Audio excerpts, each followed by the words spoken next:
Hello everyone, welcome to our channel. నేను మీ Anand Reddy sir. మీకు డైలీ కరెంట్ అఫైర్స్లో భాగంగా ఇవాళ మీకు 3rd May 2024 కరెంట్ అఫైర్స్ని విత్ ఎంసీక్యూస్ రూపంలో both Telugu medium and English మీడియంలో ఎక్స్ప్లెయిన్ చేయడం జరుగుతుంది.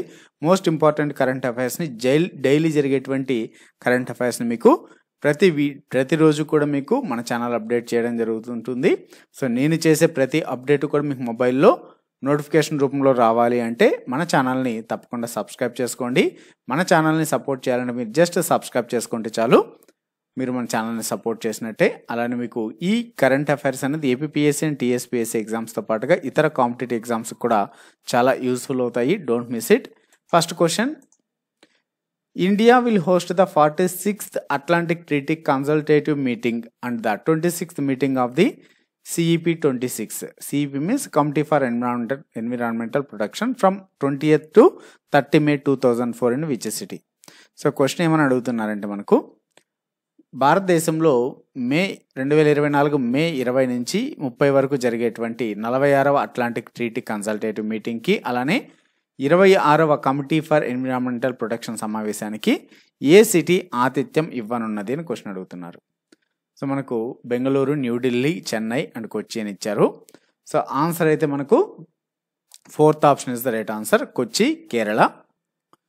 సో మరి ఈ యొక్క అంటార్కిటిక్ ట్రీటీ కన్సల్టేటివ్ మీటింగ్ ఎన్నవది అనేది ఇక్కడ సో క్లియర్ కట్గా క్వశ్చన్లోనే ఇచ్చారు. ఒక్కొక్కసారి క్వశ్చన్లు ఇవ్వకపోవచ్చు, క్వశ్చన్ అది కూడా అడగచ్చండి.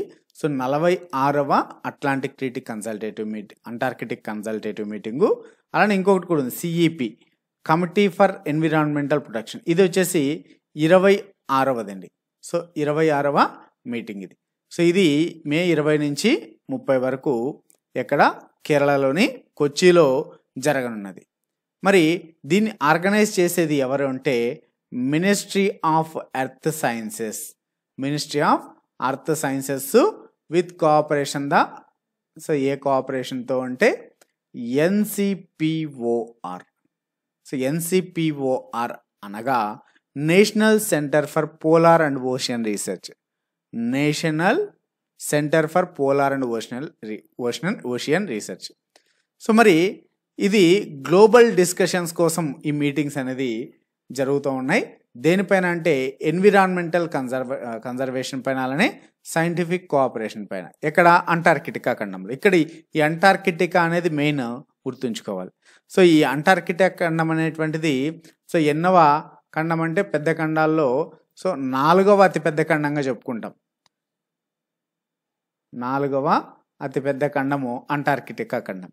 మరి ఈ ఖండం అంతా కూడా, అంటార్కిటికా మొత్తం అంతా కూడా మంచుతో కప్పబడి ఉంటుంది. సో ఇక్కడ చాలా వెరీ వెరీ ఇంపార్టెంట్ అండి. ఎందుకు ఈ యొక్క అంటార్కిటికా పైన అందరూ పడి ఉంటారు, ప్రతి ఒక్క దేశం అండి. అంటార్కిటికా పైన ప్రతి ఒక్క దేశము కూడా ఆధిపత్యం చెలాయించాలని చూస్తోంది. సో మరి మనకు తెలుసు, మొదటిది ఆసియా, తర్వాత అమెరికా, అమెరికా తర్వాత ఆఫ్రికా తర్వాత అంటార్కిటికాదే అతిపెద్ద ఖండం. అందుకే ఖండాలలోకెల్లా అతిపెద్ద ఖండం ఏదంటే ఆసియా అంటాం. మరి ఇక్కడ అంటార్కిటికా అనేది 4వ అతిపెద్ద ఖండం. మరి ఇది ఎక్కువ మంది ఎందుకు సొంతం చేసుకోవాలని చూస్తున్నారు? అసలు ఇది ఎంత పెద్దగా ఉంటుందంటే 14 మిలియన్ స్క్వేర్ ఫీట్ ఉంటుందండి. 14 మిలియన్ల చదరపు కిలోమీటర్ల విస్తీర్ణంలో ఉంటుంది. సో మరి దీంట్లో కొంత భాగము మాదని, ఇలాగా చాలా దేశాలు కొట్లాడుకుంటూ ఉన్నాయి. మరి వీటికి, ఈ ఖండానికి పొరుగున ఉన్న దేశాలు ఏవేవి చెప్పుకోవచ్చు అంటే అర్జెంటీనా. అంటే ఈ ఖండానికి ఆనుకుని ఉన్నటువంటి చుట్టుపక్కల ఉన్నటువంటి నైబర్ కంట్రీస్ వచ్చేసి Argentina, Australia, Chile, New Zealand. So ఇటువంటి దేశాలు చుట్టూ ఉన్నాయండి. అలానే దూరంగా ఉన్నటువంటి కొన్ని ఐరోపా దేశాలు కూడా, ఐరోపా దేశాలు మెయిన్గా ఫ్రాన్స్, నార్వే, బ్రిటన్. సో ఇటువంటి దేశాలు కూడా అంటార్కిటికా ఖండంలో మాకు కూడా దానిపైన అధికారం ఉంది, సార్వభౌమ అధికారం ఉంది అనేసి చెబుతూ ఉంటారు. అందుకే అంటార్కిటికాలో శాశ్వత స్థావరాన్ని కొన్ని దేశాలు ఏర్పాటు చేసుకున్నాయి. అందులో మొట్టమొదటిగా శాశ్వత స్థావరాన్ని ఏర్పాటు చేసినటువంటి కంట్రీ ఏదంటే ఇదేనండి, అర్జెంటీనా. సో అర్జెంటీనా మొట్టమొదటిసారిగా ఈ యొక్క సార్వభౌమాధికారం ఉంది మాకు అంటార్కిటికా పైన అనేసి చెప్పారు. సో 1904లో 1904లో ఒక స్థావరాన్ని ఏర్పాటు చేసింది. ఆర్కడాస్ బేస్. ఆర్కడాస్ బేస్ అనేటువంటిది ఈ యొక్క బేస్ పేరే ఈ యొక్క అర్జెంటీనా వారిదే. ఈ యొక్క బేస్ దీన్ని 1904లో వీళ్ళు అర్జెంటీనా వారు ఏర్పాటు చేశారు. మరి ఈ అర్జెంటీనా అనేది దక్షిణ అమెరికాకు చెందినటువంటిదండి. మరి ఈ దక్షిణ అమెరికాకు చెందినటువంటి అర్జెంటీనా అనేది అంటార్కిటికాలోని కొన్ని ప్రాంతాలను తమ యొక్క దక్షిణ ప్రావిన్సులుగా చెప్తూ వచ్చింది. అంటే తన యొక్క దక్షిణ ప్రావిన్సుల ఐలాండ్స్గా కొనసాగిస్తామనేసి చెప్తూ వచ్చింది. అలానే ఇంకా ఇక్కడ ఉన్నటువంటి కొన్ని ద్వీపాలు అంటార్కిటికాలో ఉన్నటువంటి కొన్ని ఐలాండ్స్ కూడా బ్రిటన్ ఆధీనంలో ఉన్నాయి. సో అలానే 1908లో బ్రిటన్ కొన్నింటిపైన ప్రకటించింది తమదే ఆధిపత్యం అనేసి. సో ఇలాగా చాలా దేశాలు కూడా అండి 1940లో ఆ ప్రాంతాలపైన మళ్ళీ చిలీ కూడా మాకు కూడా అధికారం ఉందనేసి. సో ఇలాగా చాలా చాలా కంట్రీస్ అయితే ప్రకటించాయి. అందుకే ఈ అంటార్కిటికాకు అంత గొప్ప ఎందుకు దానిపైన అంత మోజు అందరికీ అంటే, సో ప్రపంచంలో ఉన్నటువంటి మొత్తం వాటర్లో దాదాపు 70% వాటర్ అక్కడే ఉందండి. 70% వాటర్ అక్కడే ఉందంటే ఏ రూపంలో ఉంది? మంచు రూపంలో ఉంది. సో అక్కడ అందుకే ఎవరు ప్రజలు నివసించరు. ఇంకొకటి ఏంటంటే మంచు ఉన్నప్పటికీ అందులో ఎక్కువ పరిశోధనలు అక్కడ ఖనిజ సంపద కూడా చాలా ఎక్కువగా ఉంది. మెయిన్ ఇక్కడ వేరే దేశాలన్నీ కూడా ఎందుకు అక్కడ అంటార్కిటికా ఖండం పైన ఆధిపత్యం చెలాయించాలని చూస్తున్నారంటే అక్కడ ఉన్నటువంటి సంపద, ఖనిజ సంపద. ఇప్పుడు అబుదాబి, ఇరాన్ ఉన్నాయి. సో మరి వాటిలో ఉన్నటువంటి చమురు నిక్షేపాల కన్నా చాలా ఎక్కువ నిక్షేపాలు ఓన్లీ ఈ యొక్క అంటార్కిటికా ఖండంలోనే ఉన్నాయి. మరి అయితే ఈ కొన్ని దేశాలు అనేది ఈ యొక్క ట్రీటీని ఏర్పరచుకున్నాయి. సో దాన్నే అంటార్కిటికా ట్రీటీ అంటారు, అంటార్కిటికా కన్సల్టేటివ్ ట్రీటీ.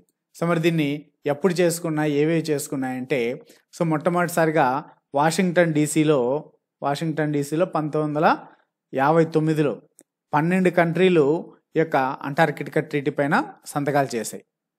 అయితే ఈ 1959లో సంతకాలు చేసినప్పటికీ అది 1961 నుంచి ఫోర్స్లోకి వచ్చింది ఆ యాక్ట్. అయితే ప్రస్తుతం వచ్చేసి 56 కంట్రీలు ఆ యొక్క అంటార్కిటికా ట్రీటీ పైన సైన్ చేశాయి. మరి దీని యొక్క పర్మనెంట్ సెక్రటేరియట్, అంటార్కిటికా యొక్క పర్మనెంట్ సెక్రటేరియట్ ఎక్కడుంది అంటే బూనోస్ ఐర్స్ అండి. బూనోస్ ఐర్స్ ఎక్కడుంది అంటే అర్జెంటీనా క్యాపిటలే బూనోస్ ఐర్స్. సో దీని యొక్క హెడ్ క్వార్టర్ అనొచ్చు, పర్మనెంట్ సెక్రటేరియట్ అక్కడ ఉంది. సో మరి ఈ యొక్క కమిటీ అనేది ఎన్విరాన్మెంటల్ ప్రొటెక్షన్ పైన అనే ఈ ట్రీటీ అనేది ఎన్విరాన్మెంటల్ ప్రొటెక్షన్కి సంబంధించినటువంటిది అని చెప్పుకోవచ్చు. ఇంకోటి ఏంటంటే ఇక్కడ ఓన్లీ శాస్త్రీయ పరిశోధనలను చేయడానికి మాత్రమే అనుమతించింది. అంటే ఎవరైనా వెళ్ళి పరిశోధనలు చేసుకోవచ్చు, కానీ అంతేగాని అక్కడ సో ఎటువంటి నిక్షేపాలను కూడా బయటికి తీయడానికి అధికారం లేదు ఎవరికి, జస్ట్ పరిశోధనలు చేసుకోవచ్చు. ఇంకోటి ఏంటంటే అక్కడ వెలికి తీయడానికి చాలా ఖర్చు అవుతుంది, ఎందుకంటే ఓన్లీ మంచుతో కప్పబడలేదు, పైన దాదాపు 4-5 కిలోమీటర్ల వరకు మంచు ఉంది. దాని కింద మరి పెద్ద పెద్ద రాళ్ళు లాంటి బండలు లాంటివి ఉన్నాయి. కాబట్టి దానిపైన అక్కడ చమురు ఇటువంటి వెలికి తీయడానికి కూడా చాలా కష్టం. సో ఇది మరి దీనికి సంబంధించిన complete information. Next, India has signed to train the civil service personal of which country from 2025 to 2030. So 2025 నుంచి 2030 వరకు ఏ దేశ పౌర సేవా సిబ్బందికి శిక్షణ ఇవ్వడానికి భారతదేశం అంగీకరించింది? టాంజానియానా, బంగ్లాదేశ్, ఒమనా, శ్రీలంకనా? ఆన్సర్ అయితే మనకు సెకండ్ ఆప్షన్ బంగ్లాదేశ్. సో రీసెంట్గా government of India government of బంగ్లాదేశ్తో సో అగ్రిమెంట్ సైన్ చేసి మెమోరాండం ఆఫ్ అండర్స్టాండింగ్ని రెన్యూ చేసుకుంది. సో దాదాపు 1500 మంది బంగ్లాదేశ్ ఆఫీసర్స్కి 2025 నుంచి 2030 వరకు ట్రైనింగ్ ఇవ్వనున్నది. సో సివిల్ సర్వీస్ పర్సనల్స్కి. సో మరి ఇది మెమోరాండం ఆఫ్ అండర్స్టాండింగ్ని రెన్యూ చేసుకోవడము. సో మరి సో ఇది మొట్టమొదటిసారిగా 2014లో ఈ యొక్క ఎంఓయూని చేసుకుందండి మన ఇండియా బంగ్లాదేశ్తో. సో సివిల్ సర్వెంట్స్కి ట్రైనింగ్ ఇవ్వడానికి. సో అది కూడా దేంతో అంటే ఎన్సిజిజితో, NCGG national centre for good governance, మళ్ళీ బంగ్లాదేశ్ పబ్లిక్ అడ్మినిస్ట్రేషన్ 2014లో ఈ యొక్క అగ్రిమెంట్ అయితే చేసుకున్నాయి. సో అలానే రీసెంట్గా సో ఇండియా అలానే బల్గేరియా సో రీసెంట్గా జరిగినటువంటి కొన్ని ఎంఓయూస్. సో ఈ ఇండియా అండ్ బల్గేరియా సో దేనిపైన అంటే exchange auditing expertise. So auditing expertise పైన సో ఇండియా అండ్ బల్గేరియా. అలానే ఇండియా అండ్ నేపాల్, ఇండియా మరియు నేపాల్ వచ్చేసి సాంస్క్రిట్ రీసెర్చ్ అండ్ ఎడ్యుకేషన్ పైన, సాంస్క్రిట్ రీసెర్చ్ అండ్ ఎడ్యుకేషన్ పైన. అలానే ఇండియా అండ్ సింగపూర్, ఇండియా మరియు సింగపూర్ వచ్చేసి లా అండ్ డిస్ప్యూట్ పైన, లా అండ్ డిస్ప్యూట్ రెజల్యూషన్ పైన సంతకాలు చేశాయండి. ఇవి ఎంఓయూస్ మరియు ఇండియాకి రీసెంట్గా జరిగినటువంటివండి. Next, Indian army and Puneet Balan group have jointly developed a constitution park in which city? Indian army మరియు అలానే పునీత్ బాలన్ గ్రూప్ సంయుక్తంగా ఏ నగరంలో రాజ్యాంగ పార్కుని అభివృద్ధి చేశాయి? Bengaluru, New Delhi, Chennai and Pune. Answer fourth option Pune. So constitution పార్క్ని సో ఈ రెండు అండి జాయింట్గా Indian army Puneet Balan group వచ్చేసి పూణేలో డెవలప్ చేశాయి.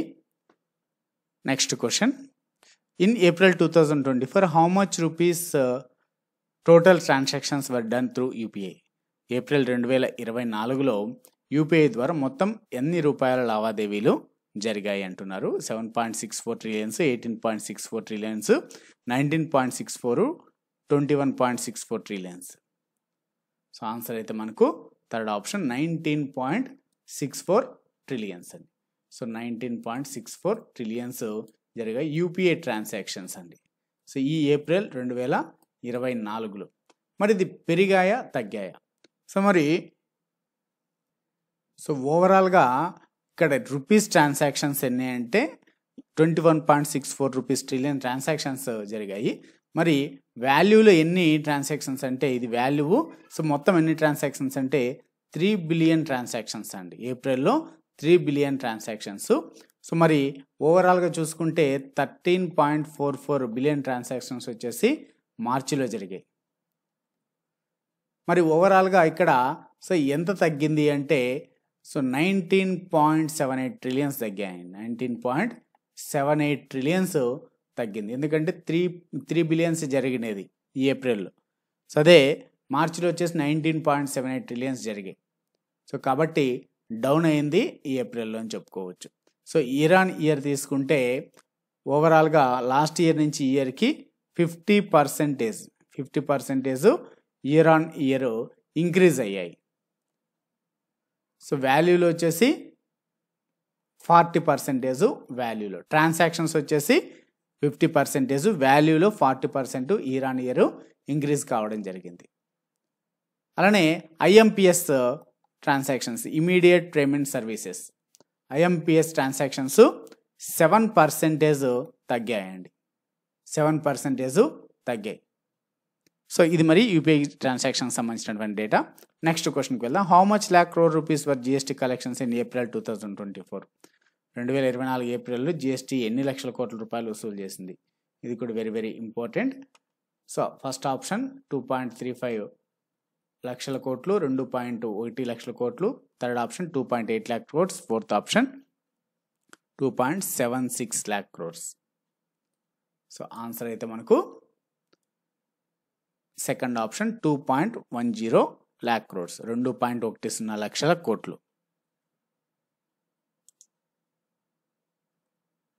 సో మరి 2.1 లక్షల కోట్లు ఇదే అండి హైయెస్ట్ ఇప్పటి వరకు జరిగినటువంటి జిఎస్టీ కలెక్షన్స్లో, గూడ్స్ అండ్ సర్వీస్ ట్యాక్స్ కలెక్షన్స్లో.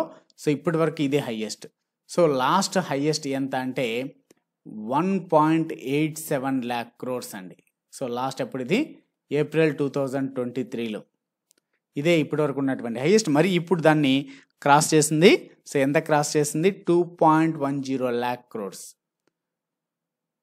మరి మార్చిలో ఎంత ఉండిందంటే మార్చి 2024లో కలెక్షన్స్ వచ్చేసి 1.78 lakh crores. సో మరి ఇప్పుడు అది 2.1 lakh crores పెరిగింది. Highest collections. సో ఈ యొక్క ఫిగర్ అనేది. సో ఈ యొక్క జిఎస్టీ కలెక్షన్స్ 2 ట్రిలియన్ మార్క్ అయితే క్రాస్ చేసిందని చెప్పుకోవచ్చు. 2 ట్రిలియన్ మార్క్ని క్రాస్ చేసింది జిఎస్టీ కలెక్షన్స్. సో మరి ఇందులో సిజిఎస్టీ ఎంత ఇవన్నీ చూసినట్టయితే సిజిఎస్టీ వచ్చేసి 43.846 lakh crores. అలానే స్టేట్ జిఎస్టీ ఎస్జిఎస్టీ వచ్చేసి 53 అంటే 53,538 కోట్లు. ఐజిఎస్టీ వచ్చేసి 99,623 కోట్లు. సో ఇంక్లూడింగ్ ఇంపోర్టెడ్ గూడ్స్ కలుపుకొని ఈ యొక్క 37,826 crores ఇందులో ఉన్నాయండి. ఇవన్నీ కూడా ఇంపోర్టెడ్ గూడ్స్కి సంబంధించిన అవన్నీ కలుపుకొని 99,623 crores. సో ఓవరాల్గా అయితే 2 ట్రిలియన్ lakh crores అయితే దాటింది ఈ యొక్క జిఎస్టీ వసూలు. Next question, Hitesh Sethia has been appointed as MD and CEO of which company for 3 years? Hitesh Sethia ఏ కంపెనీకి 3 సంవత్సరాల కాలానికి ఎండి అండ్ సిఇఓగా నియమితులయ్యారు అని అడుగుతున్నారు. సో ఆన్సర్ అయితే Jio financial services, third option. So Jio financial సర్వీసెస్కి సో సిఇఓగా ఎండి అండ్ సిఇఓగా అపాయింట్ చేస్తూ minister of corporate affairs ministry approval ఇచ్చింది. సో ఎన్ని సంవత్సరాల కాలానికి అంటే 3 సంవత్సరాల కాలానికండి. సో 3 years టర్మ్స్కి ఇవ్వడం జరిగింది. సో మరి రీసెంట్గా జరిగినటువంటి కొన్ని అపాయింట్మెంట్స్ ఎస్టర్డే చెప్పాను మీకు, కొన్ని అపాయింట్మెంట్స్. అలానే మనకి ఇక్కడ ఫైనాన్షియల్కి సంబంధించినటువంటి కొన్ని అపాయింట్మెంట్స్ కూడా చూసినట్టయితే సో ఎండి అండ్ సిఇఓగా యాక్సిస్ బ్యాంక్కి ఎండి అండ్ సిఇఓగా అమితాబ్ చౌదరిని అపాయింట్ చేశారు 3 years కాలానికి. అమితాబ్ చౌదరిని. అలానే ఆర్బీఐ డిప్యూటీ గవర్నర్ ఆఫ్ ఆర్బీఐగా ఆల్రెడీ ఉన్నటువంటి వ్యక్తినే టి రవిశంకర్ని ఇంకొక 1 year ఎక్స్టెండ్ చేస్తూ రీసెంట్గా అపాయింట్ చేశారు. అంటే ఆల్రెడీ ఉన్నటువంటి వ్యక్తిని ఇంకొక 1 year ఎక్స్టెండ్ చేశారు, రీఅపాయింట్ చేశారని కూడా చెప్పుకోవచ్చు. అలానే భారత్ పేకి సిఇఓగా నలిన్ నేగిని అపాయింట్ చేశారు. సో ఇది రీసెంట్గా ఫైనాన్షియల్ టర్మ్స్కి సంబంధించి recent appointments. Next question, according to which report India's service exports will increase to $800 billion by 2030 from $340 billion in 2023, making the external sector resilient to supply side shocks and reducing rupee volatility. So ఏ నివేదిక ప్రకారము భారతదేశం యొక్క సేవల ఎగుమతులు 2030 నాటికి $340 billion నుంచి 2023 నాటికి 2023లో 340 అయింది, అది 2030 నాటికి రివర్స్లో పడింది అక్కడ. సో ఇక్కడ 2030 ఉండాలి, 2030 నాటికి. సో 2023 నాటికి $340 billion ఉండే, 2030 నాటికి $800 billion పెరుగుతాయనేసి సో చెప్పింది.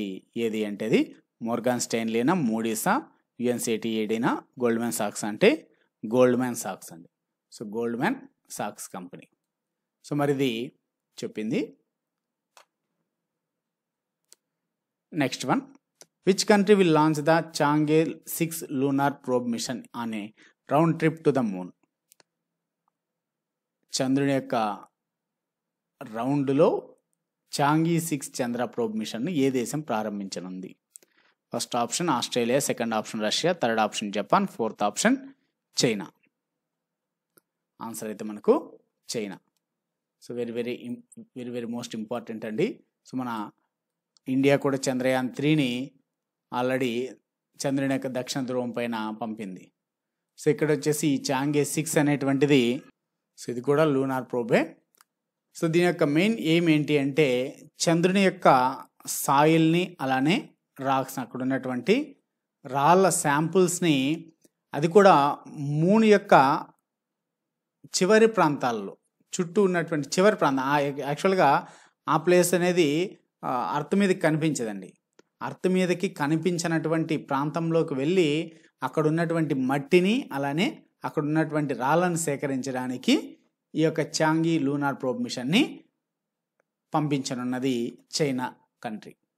సో మరి ఇటువంటి మిషన్ అయితే ఇప్పటివరకు ఏ కంట్రీ కూడా పంపించలేదు ఆ సైడ్కి. అంటే చంద్రుడి నుంచి అంత దూరం, భూమి నుంచి అంత దూరంలో ఉన్నటువంటి ప్రాంతానికి అయితే ఇప్పటివరకు ఏ కంట్రీ కూడా పంపించలేదు. మొట్టమొదటి కంట్రీ చైనానే అని చెప్పుకోవచ్చు. సో మరి రిటర్న్ అంటే మూన్ నుంచి చివరి ఇక్కడికి భూమికి వచ్చేటప్పటికి ఆ జర్నీ అనేది రిటర్న్ జర్నీ కూడా ఉంటుందండి. ఇది మూన్ నుంచి రిటర్న్ అర్త్కి కూడా.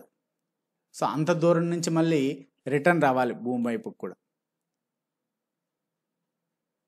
Next question, where was the supersonic missile assisted release of torpedo? Smart full form వచ్చేసేది అండి, supersonic missile assisted release of torpedo. So system tested by DRDO recently. So ఇక smart సిస్టమ్ను DRDO ఇటీవల ఎక్కడ పరీక్షించింది? కేరళనా, తమిళనాడు, ఒడిస్సానా, Andhra Pradesh? So answer third option Odisha. So ఒడిస్సాలోని అబ్దుల్ కలాం ఐలాండ్ నుంచి అండి. సో ఒడిస్సాలోని అబ్దుల్ కలాం ఐలాండ్ నుంచి పరీక్షించారు.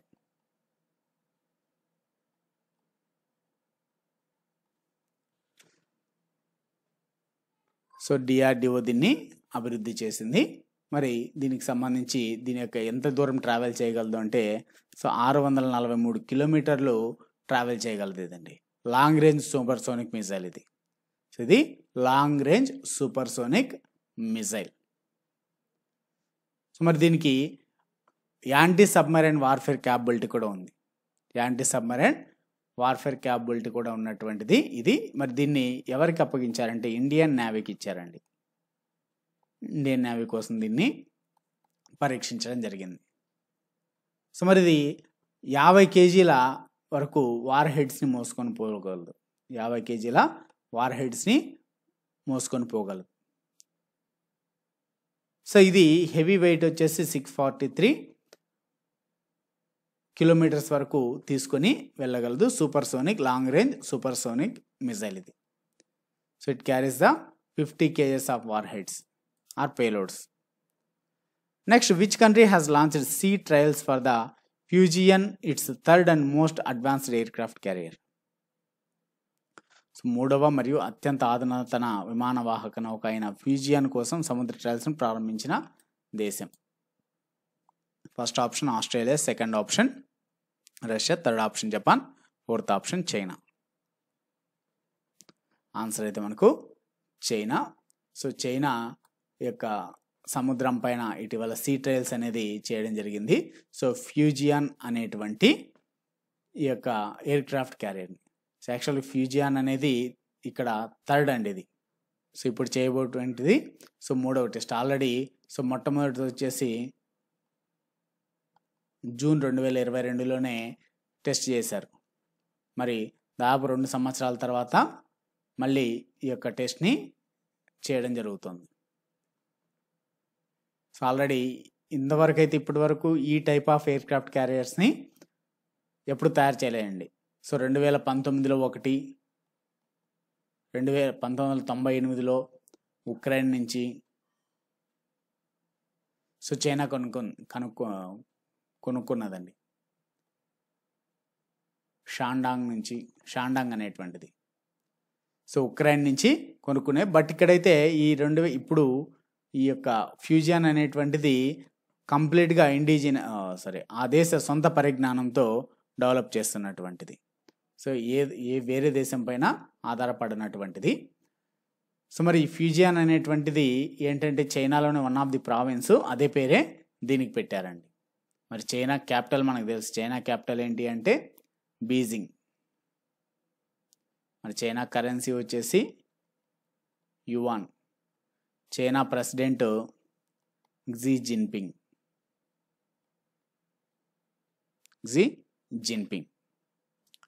ఇవ్వండి ఇవాళకి సంబంధించినటువంటి current affairs MCQs. So next వీడియోలో టుమారో డైలీ కరెంట్ అఫైర్స్ రూపంలో మనకు MCQs రూపంలో డైలీ కరెంట్ అఫైర్స్ని ఎక్స్ప్లెయిన్ చేయడం జరుగుతుంది. మీకు ఈ వీడియో నచ్చినట్టయితే లైక్ చేయండి, షేర్ చేయండి. మరిన్ని ఇటువంటి అప్డేట్స్ కోసం మన ఛానల్ని తప్పకుండా సబ్స్క్రైబ్ చేసుకోండి.